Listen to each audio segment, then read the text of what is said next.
Welcome to Expound, our weekly worship and verse-by-verse study of the Bible. Our goal is to expand your knowledge of the truth of God as we explore the Word of God in a way that is interactive, enjoyable, and congregational.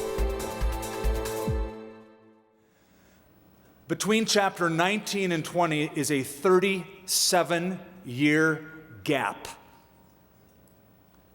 Moses finds himself back at a place called Kadesh. You will remember Kadesh from Exodus chapter 17. It's sort of where they started. They're back at Kadesh. And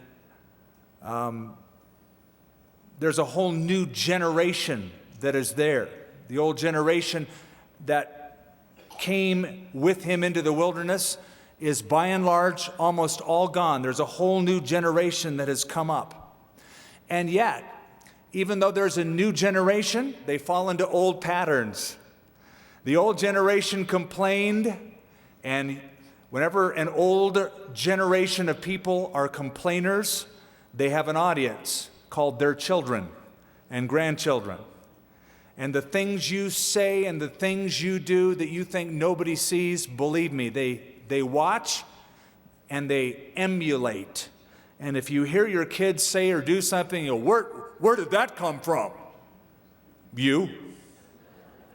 So new generation, old patterns come up again. So we come now to chapter 20 where we have the seventh murmuring of the children of Israel. We've been sort of pacing and counting all the times they complain in the wilderness. This is now the seventh time. New generation, but they come up with a complaint. What makes chapter 20 interesting is that it has death. Death marking the beginning and death marking the end, sort of like bookends in a vast library. The chapter opens up with the death of Miriam, Moses' older sister, and the chapter will close with the death of Aaron, Moses' older brother. Miriam dies at age 127, so it's to be expected. Aaron dies at age 123, and though it's not recorded here, in the same year that Miriam died, in the same year that Aaron died, Moses will also die at age 120, but we're not going to get to his burial, his funeral, till the end of the book of Deuteronomy. So it's going to take us a while to be able to do that. But these two, brother and sister, die in this chapter. We've mentioned it before, but it bears mentioning again, that the wilderness wandering, those about 40 years of wandering in the wilderness, there's not much written about it. There's very few incidents that are actually on record. And the only incident we have on record in this book, or set of incidents, take place between chapters 13 and 20. The rest of those 40 years, they're silent. You go, well, why is that? I think it's pretty simple. There's not much to say.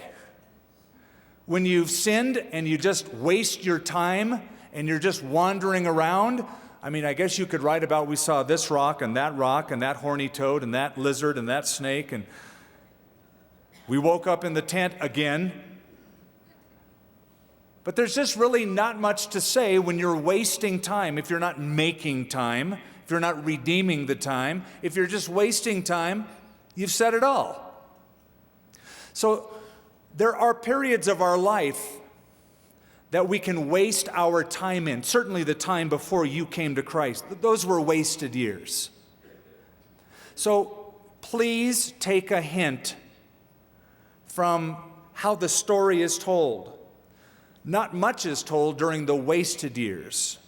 When you give your testimony, make sure that you spend more time talking about how God has redeemed you than about how bad you used to be. Some people's testimony, if it was 10 minutes long, it's 9.5 minutes about how bad they were and wicked they were. And then just like the last few seconds, and then God changed me and here I am. I think the story should be, I wasted a lot of time, here's some of the things I did, but this is what God made me into and changed me to become. So, a few incidents, and we're at the end of the set of incidents that are recorded. Because when we get into the next chapter, we go from wandering to marching. It's the end of the journey. It's the end of the road. They're about ready to enter and march into the promised land. So, chapter 20, verse 1. Then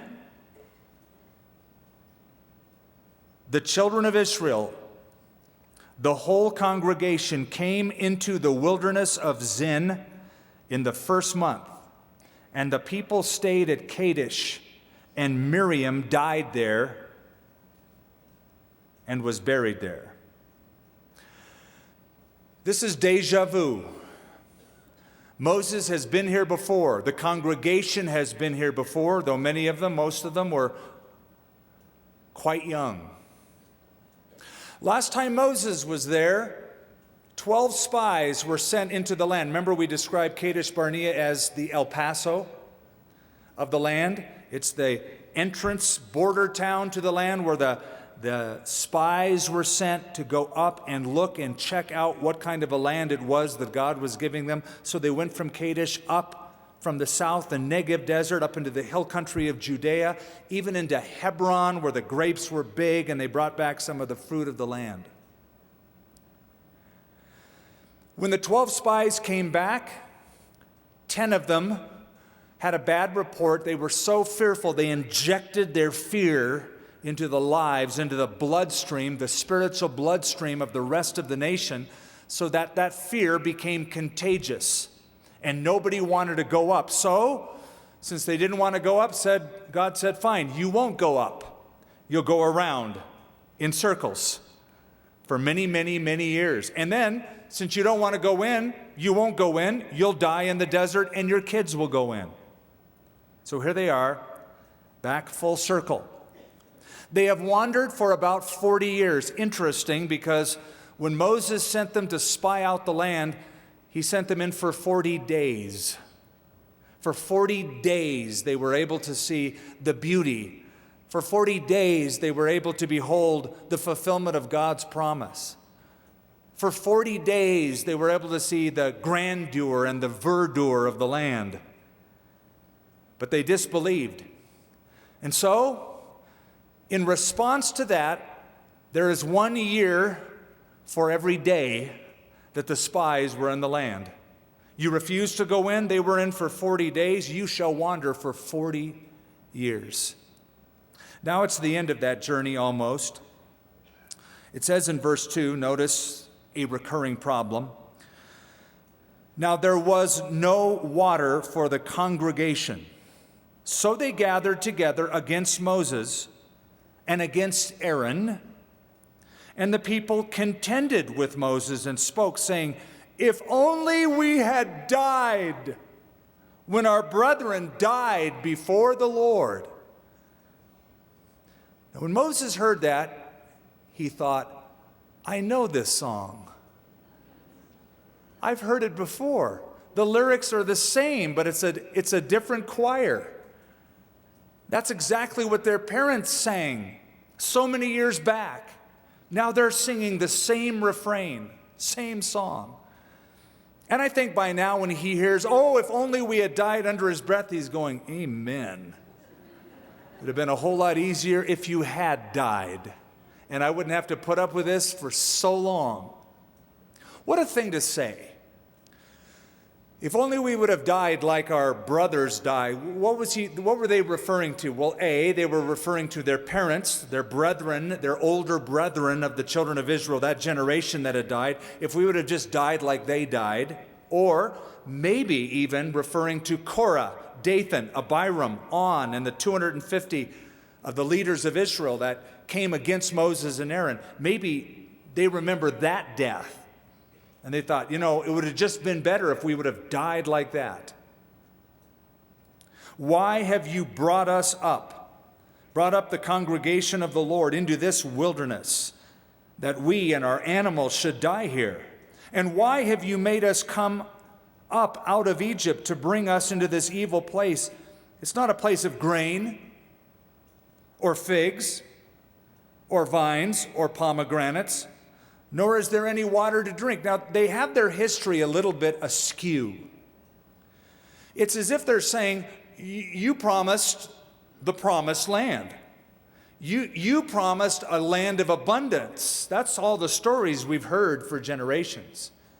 This isn't it. This doesn't look like what you promised us. Well, that's because you're not in the land yet. This isn't the promised land. I mean, you're just getting out of El Paso. And the promised land looks a whole lot better. It's green, and there are streams, and there's the rain from heaven, and there's the ocean that is on one side. So they're thinking, if this is the promised land, it doesn't look very good. That's because it's not the promised land. So they're forgetting the part where their forefathers went up to spy out the land, but didn't make it into the real land. And so they complain. And so they gripe.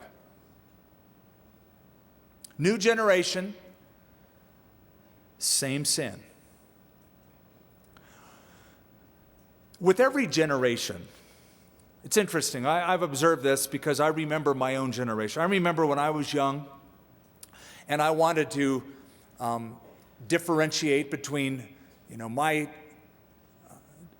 generation with so much hope and promise from my parents. My parents were sort of square and fuddy-duddies and fogies, and we're the new generation. We're going to be different. We have hope.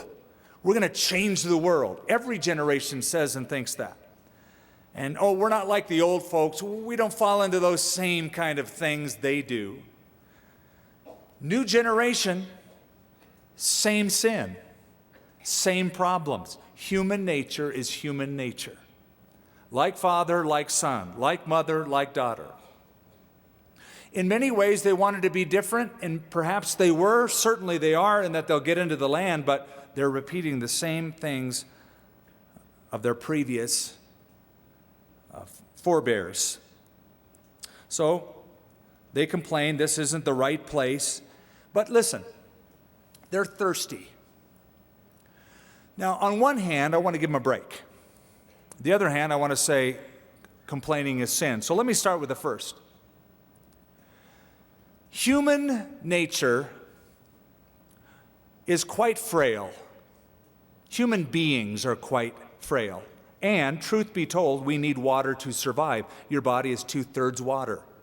You need a constant intake of hydration for your respiration, your digestion, for all the different systems in your body, your circulation. So when you don't have water, you think that's a basic necessity of life. I'm going to die. And when we get to a place where our needs aren't being met, we can change into different people. In the book of Job, chapter 2, Satan, I believe, was correct. I know that's a very tricky statement to say, that Satan would be correct about anything, but he was correct in his observation of the human species.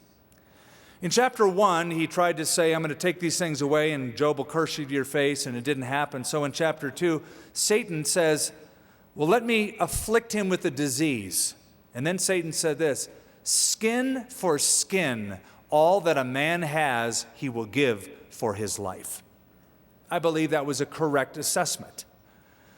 A person will do almost anything in order to survive. The problem becomes when, as believers, we say we are trusting in the Lord to provide, then when we don't get what we want, when we want it, we're saying God isn't taking care of us. And effectively, if you're a believer and you're a complaining believer, that's the message you're sending. Your God isn't doing a good job at taking care of you. The real test of spiritual maturity isn't how loud we can sing a song at church, but how we react when the bottom falls out of our life outside of church. When the provision doesn't look like it's coming in, when the check isn't on time, when the doctor's report about our condition isn't favorable, then what? Well, the then what is here. They bring and level their complaint. So verse 6, so Moses and Aaron went from the presence of the assembly to the door of the tabernacle of meeting. That's where the Lord hangs out. So from the presence of the people to the presence of the Lord. And they fell on their faces, and the glory of the Lord appeared to them. They got down on their knees. They got down on their bellies, on their chests. They were prostrate before the Lord in humility. Here's the principle. When people get in your face, get down on your face before the Lord. That's the proper response. That's the wise response. People get up in your grill and get in your face and they complain against you. The smartest thing to do is to drop to your knees in prayer in humility.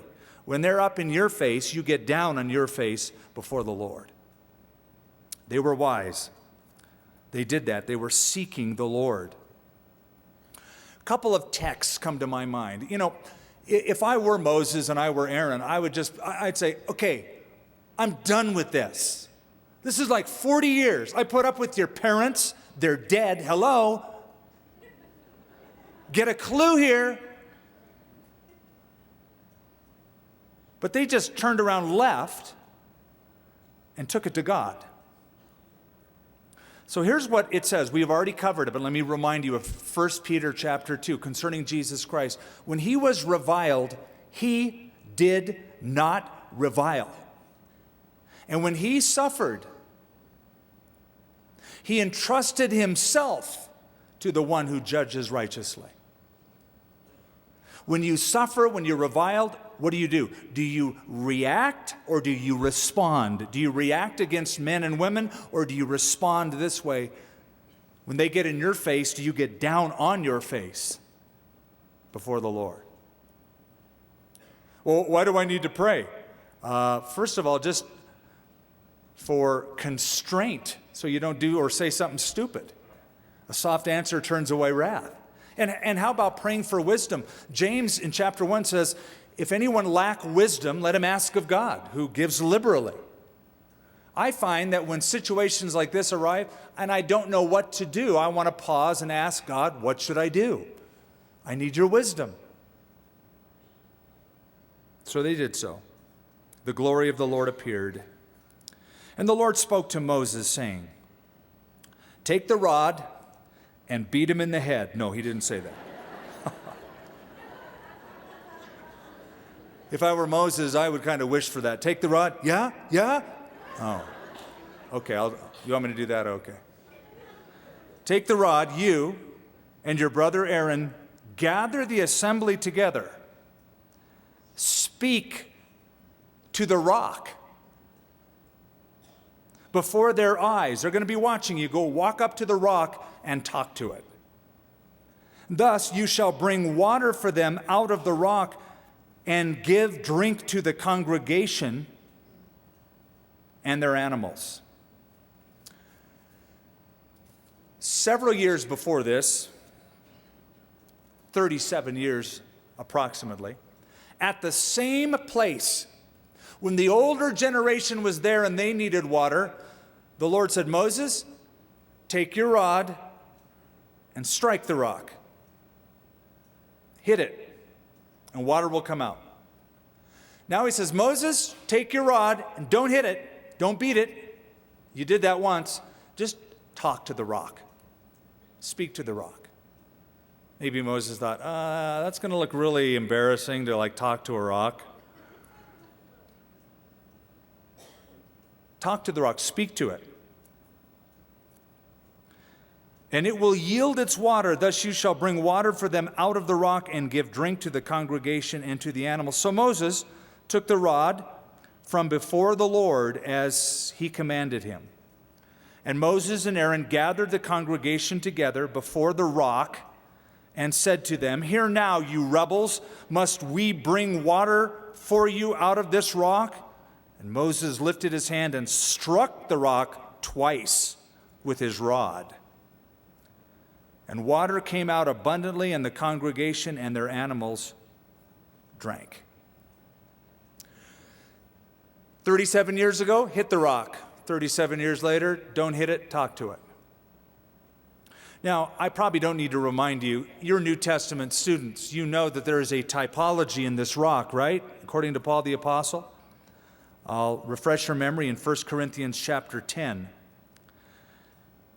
In that chapter, 1 Corinthians 10, Paul says, "Moreover, brethren, I do not want you to be unaware that all our fathers were under the cloud and all passed through the sea. All were baptized into Moses in the cloud and in the sea. All ate the same spiritual food. All drank the same spiritual drink, for they drank of the spiritual rock that followed them, and that rock was Christ. But with most of them, God was not well pleased, for their bodies were scattered in the wilderness." So there is a typology of the rock in the Old Testament. The first time Moses struck it, the second time he struck it, though he should have talked to it. And there's a typology of Christ. How is the rock in the wilderness, how is that a type of Christ? Well, number one, a rock is stable. A rock is stable. It's like a fortress. David cried out, "Lord, lead me to the rock that is higher than I when my heart is overwhelmed. The Lord is my rock and my fortress, my deliverer." That imagery is scattered throughout the Old Testament. It's stable, it's strong, it'll protect you. Jesus spoke about the wise man who built his house on the rock foundation rather than the sand. Jesus said to Peter, "Upon this rock I will build my church." That's not Peter, that's him. He's the rock. He's the foundation. A rock is stable.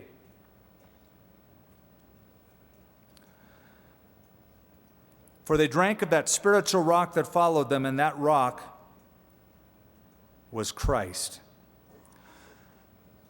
A second way Jesus is like the rock is the rock was struck. The rock was struck. He was smitten. The first time Moses struck the rock, he struck it with his rod. It was the same rod that before Pharaoh, when he threw it on the ground, turned into a snake, a serpent. Take that rod that you once made into a serpent and strike the rock. Water will come forth. The Bible says God made Jesus, him who knew no sin, to be sin for us, that we might become the righteousness of God in him.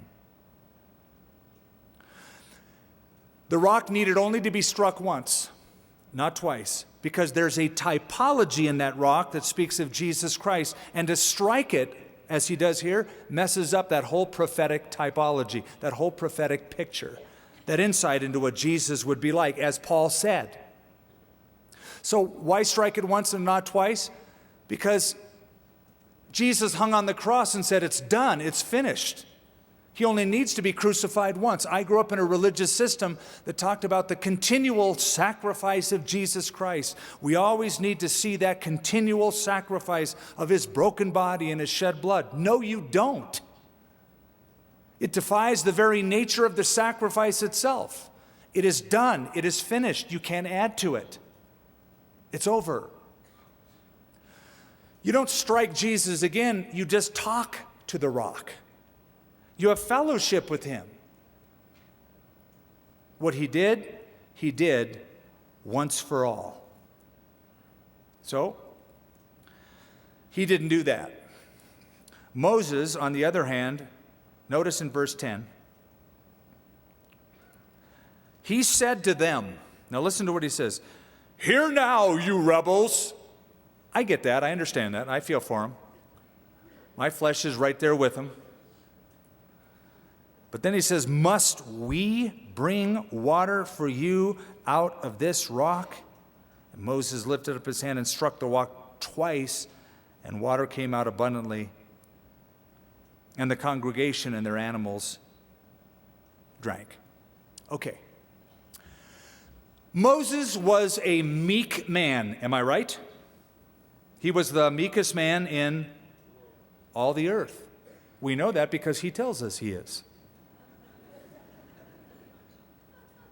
I say that with a wink, but I hope you know my theory of inspiration so you can get over that one really quickly. He was meek, but he had an anger problem. He had an anger issue. There's something in Moses that he just stuffed it down and he's simmering inside, and he didn't really deal with anger well. Think back to his past. Think when he was still in Egypt as a young man, coming of age, understanding that he was a Hebrew, and one day it says that he saw an Egyptian beating a Hebrew slave, and Moses looked this way and that way, and he killed the Egyptian. Talk about overkill. He killed the Egyptian and hid him in the sand. He could have just said, stop that. I have the authority, being one in charge in Egypt, but he killed him. He had an anger issue. Later on, he will contend with Pharaoh. And in one of those contentions, when he describes the death of the firstborn that is coming up, let Israel go, or the Lord's going to send a plague, and all of the firstborn in Egypt will die. It says that Moses left that meeting with Pharaoh, and his anger burned hot. He was fuming. When Moses came down from Mount Sinai with the tablets of the law, and he saw the partying going on in the camp, he took those 2 tablets of the law and smashed them in anger. You say, well, it's righteous anger. I'll grant you there is a place for righteous anger, right? Ephesians 4, be angry and sin not. Jesus had righteous indignation. He overturned the tables in the temple. He had the right to do that. He's the Son of God. So it's okay to be righteously angry. It's okay to have a certain level of anger. It's the way you display it, however, that can be the problem, as it was with Moses. Moses' anger was justified, angry at the sin, but the way he displayed his anger was wrong. And here, when he says, come here, you rebels, I think that 40 years worth of frustration just sort of uncapped, was unleashed in that moment. That was buried deep down inside. It doesn't do you any good to stuff, if you're an angry person, to stuff your anger, to not deal with it, to suppress it. That doesn't mean you should blow up at everybody. That's how you release it. That's not appropriate either. Let me read something to you. If you can turn there really quickly in Psalm 39. If not, I'll just read it to you, just a few verses. I read this. It's written by David, but Moses could have written it. So could you or I.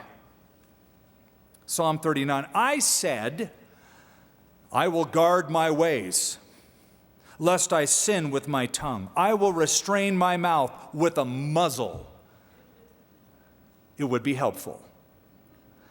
While the wicked are before me, especially helpful. I was mute with silence. I held my peace, even from good. I didn't say a word. I didn't express my emotions. I listened. I was a good boy. And my sorrow was stirred up. My heart was hot within me. While I was musing, the fire burned. Then I spoke with my tongue. Sometimes when you suppress anger, it just accentuates it even more if you don't deal with it correctly. Here's somebody determined, David determined to keep in check his emotion, his anger. Okay, what do you do when you get angry? Because when you find yourself angered, there is an emotion, and the emotion is triggered by a biochemical reaction, so it is part of nature. How do you go against that? See, when you're angry, your adrenal glands are pumping, and they pump that fluid, adrenaline, into your bloodstream. And when that happens, your heart beats faster, your blood pressure goes up, your mouth gets dry, your hands get sweaty, your pupils dilate. A shot of energy gets injected into your muscles as you're in that alert state, that fight or flight state. So what do you do? How do you react? How do you respond? Let me suggest something. You immediately, right there in your heart, you don't have to get on your knees and say it publicly, you commit it to prayer. Turn your care into prayer. Pray, first of all. Philippians says, be anxious for nothing, but in everything by prayer and supplication, let your requests be made known to God. So prayer, number one. Number two, people. Get people around you. Get people in your life. Hopefully you have a relationship with older believers. If you're an older believer, you're mentoring younger believers. Right? Proverbs 20 talks about the wisdom of counselors. By wise counsel, wage war. So if you're going to go to war, if there's something worth getting angry over, make sure that you have counselors that are telling you how to be angry and sin not. So prayer, people. Here's a third guideline. Prompt. Be prompt in your anger. Whatever you do, make sure it's resolved before you go to sleep at night. Don't let the sun go down on your wrath, Paul said. Don't let it go down. So if there's an issue with a person, deal with it before the day's end, before the night falls, before you hit your head on that pillow. Otherwise, it's going to keep you awake. You'll be troubled with it, It's just better to resolve it. So prayer, people, promptness. Here's a fourth P. This is all just so you can remember. A pattern. You have a pattern. Think about the pattern. Why should I forgive him? Because God forgave you. That's the pattern. Forgive us our debts as we forgive our debtors. I'm going to forgive you because God forgave me. So next time you're thinking, oh, but that person doesn't deserve to be forgiven. Do you? Our sin put Jesus on the cross, and he said, Father, forgive them. There's your pattern. Those guidelines will help you when the fire is burning within you and you want to erupt. Rather than erupting, deal with it in those ways, through prayer, people, promptness, and the pattern. So, back to Mo in the wilderness.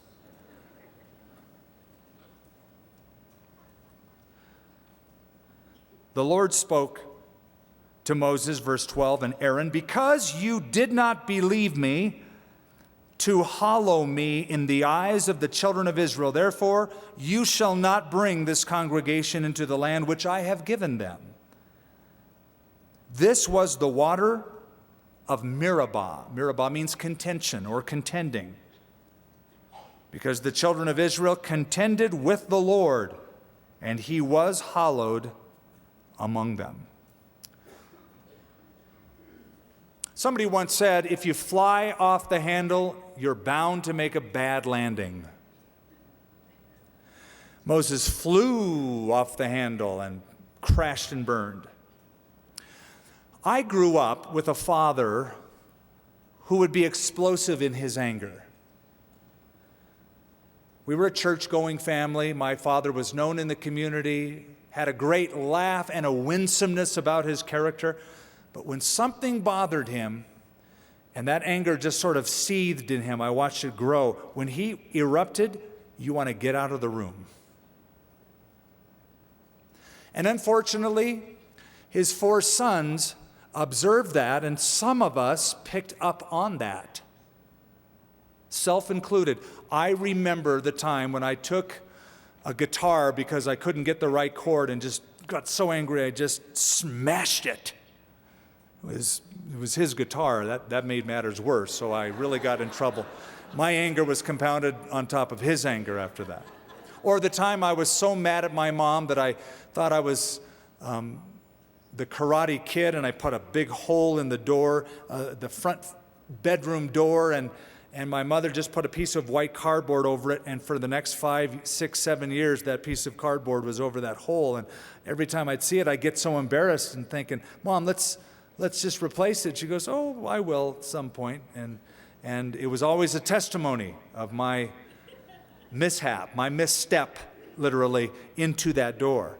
And I got to such a point, I was willing to pay for the door. I mean, I'm a kid, but I will pay for this. I just didn't want that reminder hanging over my head. Actually, it was right about head level in the house. So Moses made a bad landing. He flew off the handle. And God is displeased with him for a few different reasons. Number one, he's just plain disobedient. He disobeyed God. God said, don't do it. He did it. Don't hit the rock, just talk to it. He did it. He was disobedient. Number two, he misrepresented God. He misrepresented God. God didn't give any indication in this text that he wanted to yell at these people or call them rebels or put on little kind of a stomping, hissy fit. I'm going to smack the rock and make you, that wasn't God's emotion. So Moses, being the leader, the visible leader, misrepresented invisible God. Number 3, listen to what Moses said. He is elevating himself to the place of God, really, to being right up there with the Lord. For he said, must we bring water for you out of this rock? Now, he could just mean, must Aaron and I, but I think he means, you're looking to God and me to do this thing. Must we do that? What do you mean, we? You're not doing anything, dude. You didn't do it the first time. You're not going to do it the second time. Just say a few words to the rock. Okay, so because of this, there's a consequence. He will not enter into the promised land. Aaron will die and Moses will die having seen the promised land, but he will not enter in. You say, well, that's a shame he didn't enter in. Yeah, it is a shame, and it does show a couple of things, that no matter how old you get, there's still room for growth. You can still blow it at an old age. You want to make sure that you finish well. That's always the goal as we grow older in the Lord. I want to finish as well as I start. I want to end the course as well as I began. So that's always the goal. But let me share something that I think is pretty cool. Moses does eventually make it into the land. Jesus snuck him in. You remember when Jesus was transformed before the apostles on a high mountain north of Galilee. And the disciples saw appearing with him 2 people from the Old Testament. One was named Moses, and the other was Elijah, speaking with Jesus about the kingdom on that mountain, in the land. Cool, huh? Yeah, he didn't get to see it then, but in his glorified state, he did see it. He was there with Jesus for a special meeting. So I kind of like that. Jesus snuck him in.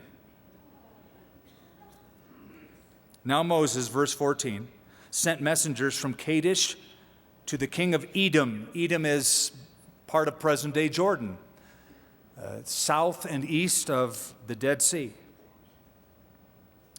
Thus says your brother Israel. Now notice the wording. Thus says your brother Israel.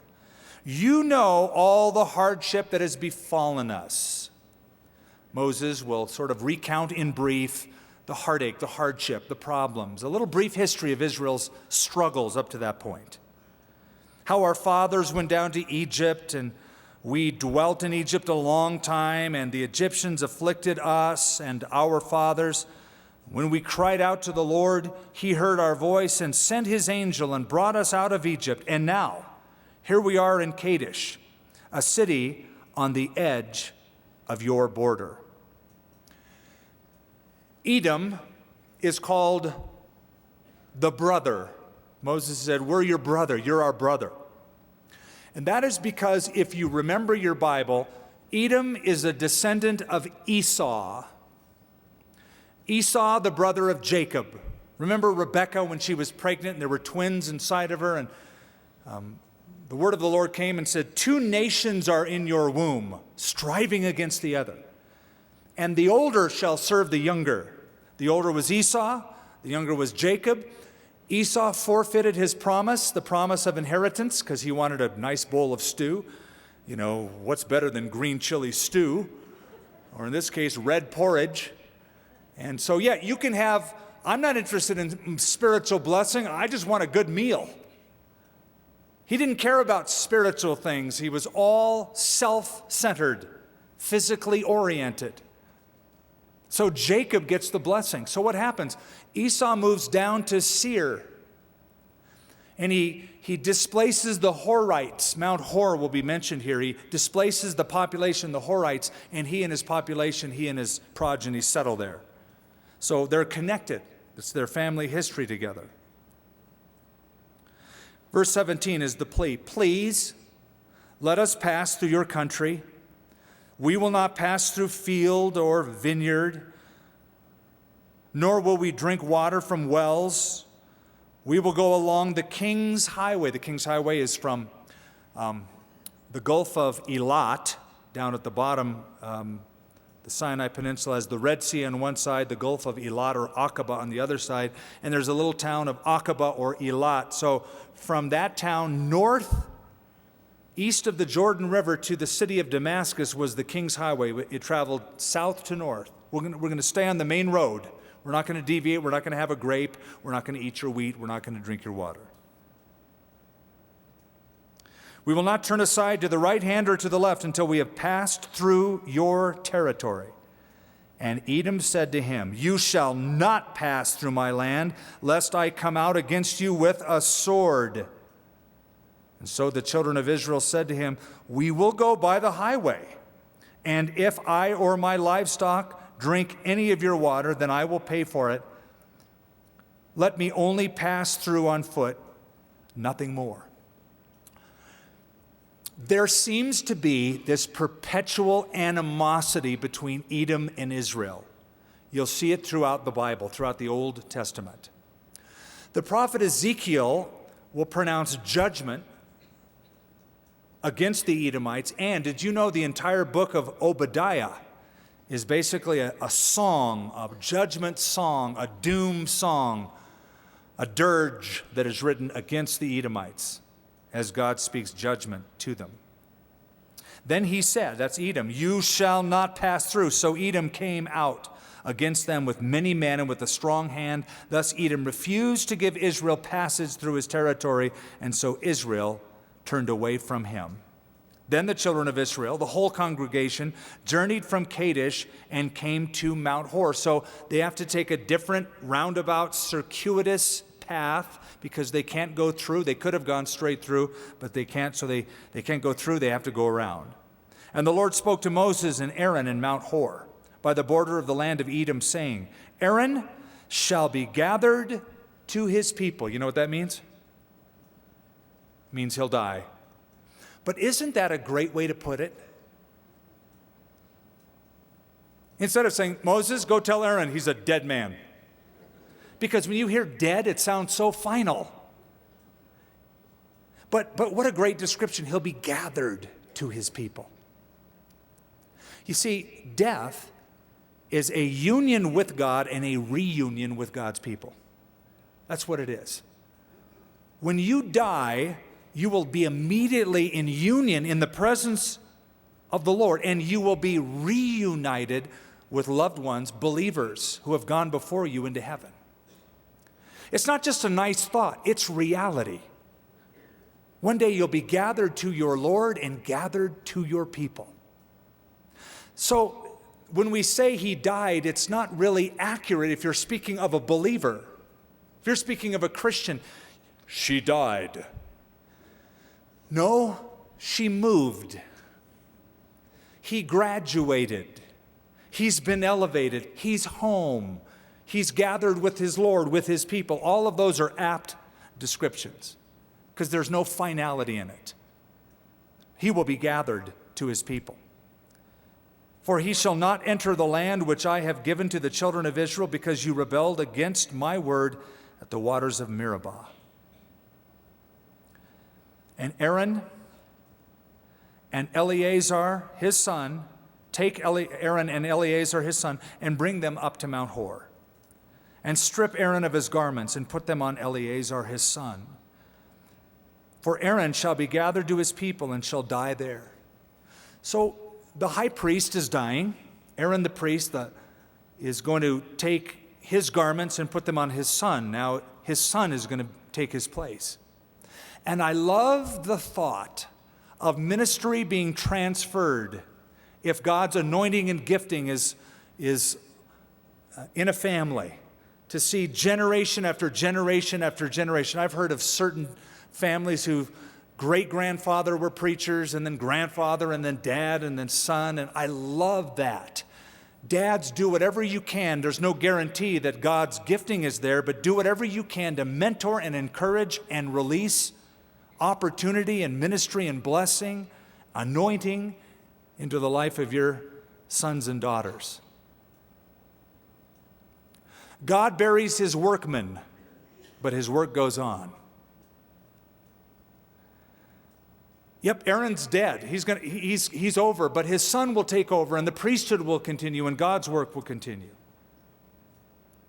So Moses did, just as the Lord commanded.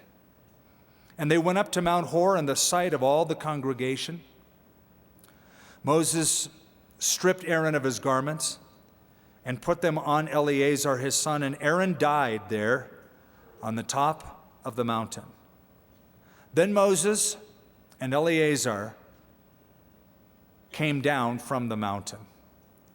And when all the congregation saw that Aaron was dead, all the house of Israel mourned for Aaron 30 days. You will find that when Moses dies, the children of Israel will mourn for him 30 days. Because of these incidences here, Moses, Aaron, and a few others, it has become, in Judaism today, standard procedure to mark out a month after a loved one dies as a time of grieving. You grieve for that person for 30 days. You take your time and go through all the emotions that grief will bring into your life, because it does feel devastating to a family. 30 days. The Egyptians mourned for 70 days, the Hebrews for 30 days. Now, I say that because in our culture, it seems that we want to get through with the burial and the grieving as quickly as possible and get over with it. Come on, it's been a week. Move on. It's been 2 weeks. Move on. I've had people from other countries even tell me, you Americans treat death really strange. You know, the funerals are very quiet and people whisper to each other. And in my country, they would say, we wail and we whine and it's very emotional and we give vent to all of our human emotion so that we can get through the stages of grief properly. And as I heard him, I thought, I believe he's correct. Because those who study death, and the foremost study was done years ago with Elizabeth Kubler-Ross, says there are stages of grieving. When you hear somebody dies, your very first reaction is denial. No, this can't be true. This isn't happening. You're guarding yourself. You're protecting yourself, so you deny it. Then as soon as you come to grips with it, the second emotion is typically anger. You're mad. Who let this happen? Who at the job site allowed that to occur? Who can I sue? A third emotion is guilt. Oh, if only I would have been there. If only I would have called. If. These are all normal. They're natural. They're human emotion. The fourth emotion is depression. A person goes to a very deep and dark valley where nothing tastes good, nothing sounds good, I don't want to see anybody, life is flat, it's hopeless. Those are all typical emotions. But then eventually comes acceptance. You see light at the end of the tunnel. Life isn't what it used to be, but it's getting better, getting back on my feet. So you need time for that. Solomon said in Ecclesiastes, there's a time to laugh, there's a time to mourn. And so they took 30 days, full 30 days, and gave vent to their grief. And I think it's very, very necessary. One of the ways they did it is they would rip their garments. You hear that somebody died, you tear your garments because your life is being torn apart and you are expressing outwardly, visually, what you are feeling inwardly. And then they would wear a rough kind of a cloth called sackcloth. So when anybody dressed like that, you could just tell from them walking around, that person lost somebody. I got to be very sensitive around that person. Now, for a believer, as I mentioned, if any of us were in this room to die tonight, there would be a period of grief. We would be sad and your family would be broken up. However, what makes it different for us is the knowledge of where you are. That's why Paul said, I'm writing to you, brethren, concerning those who have fallen asleep, lest you sorrow like others who have no hope. You see, we grieve, but our grief is mixed with hope. Unbelievers grieve in a hopeless manner. There's no hope. There's nothing to look forward to. They died. What I often find unbelievers doing, they don't want anything to do with God. They don't want anything to do with Jesus. They don't want anything to do with accepting Christ or praying to receive. They just want to live their life the way they live it. But then when they die, they want to find some church, some preacher that'll push their loved one over into heaven.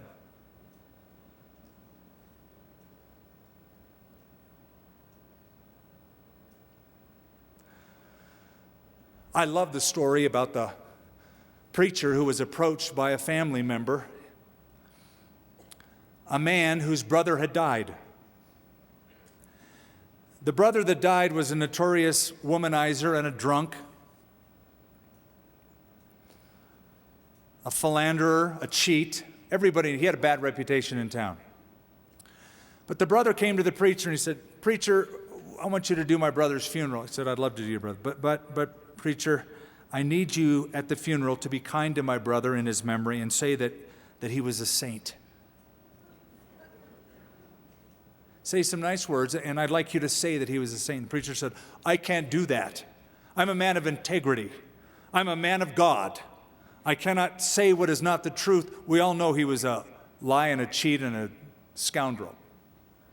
And then the man said, "Okay, but preacher, there's a lot of money in it. I mean, if you did that, I'd pay off the building.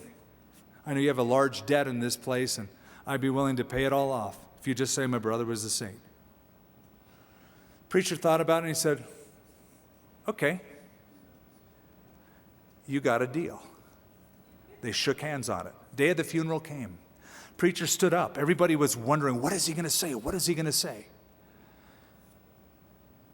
And the preacher said, "Ladies and gentlemen, we all know what kind of a man lies before us. This man in his life was a drunk, a cheat, a scoundrel.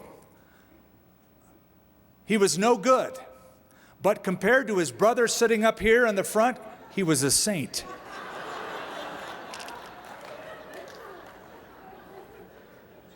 Kept his end of the bargain, and he spoke the truth. Has nothing to do with the text, just came to my mind.